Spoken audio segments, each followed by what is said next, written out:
I saw an oil spill. I guess that's where I should tell you. Is I saw an oil spill back in 1971 and decided to give up riding in automobiles because I felt I had some responsibility in that. And after arguing with all my friends, I decided I'd stop speaking for one day because I wanted to give everybody a rest. And it turned out I didn't ride in motorized vehicles for 22 years and I didn't speak for 17 years. And that's because I just learned things along the way.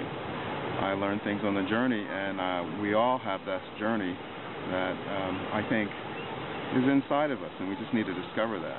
For me, I walked across the United States, and as I walked, I went to school and finally graduated with a PhD in Environmental Studies and Land Resources from the University of Wisconsin in Madison.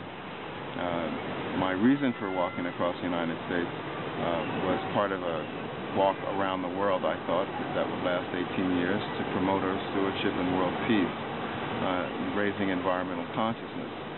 And I didn't know that I would get a PhD. When I did get my PhD, Exxon Valdez happened, and I was the only person in the United States writing a doctoral dissertation on oil spills and how we determine the cost. Although I didn't speak and the Coast Guard called, I guess I couldn't answer. But a few years later, on Earth Day, 1990, 20th anniversary of Earth Day, I started speaking again. And that began another part of my life.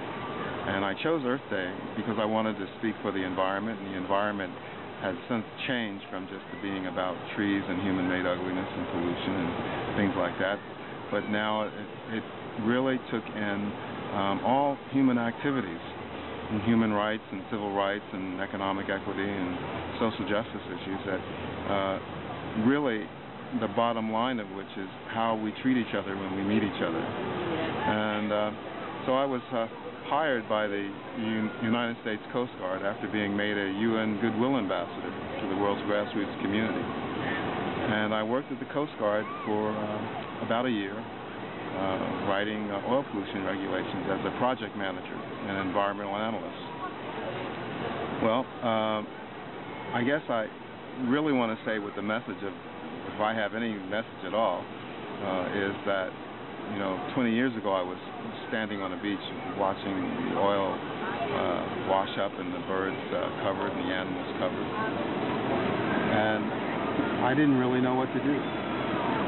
So I just started walking. And I think that, I had no idea that 20 years later I would be in Washington, D.C. With a PhD and an expert in oil spills, really writing policy and making policy for the United States government and for all of us. That was a surprise to me. And I think we all have journeys like that within ourselves to make a difference, and that we just need to take the first step on that journey and let it be led from our hearts.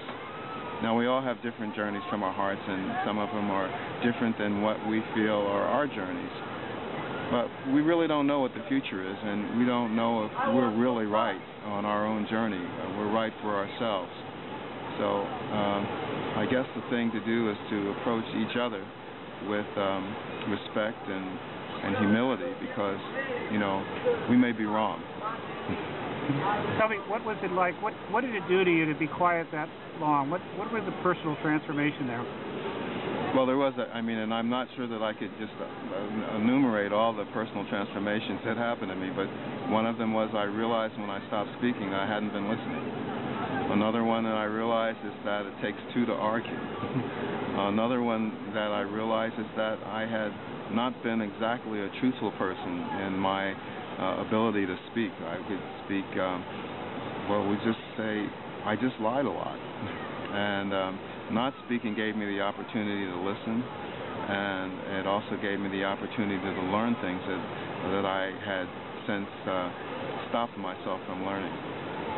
So I did write a book. It's called Planetwalker, How to Change Your World One Step at a Time. And I self-published that book. It's available on Amazon, and I'm just signing a contract today, actually, to option that book for a movie at Universal Studios.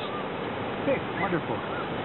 Anything else that you recommend to people that don't want to take 20 years without silence, but any advice for what people in their journeys? Well, you know, communication is all about sending a message and receiving a message, and part of that receiving the message is listening. So if we could, you know, just really practice listening to each other without judgment, I think we would have a good start on making a difference in the world.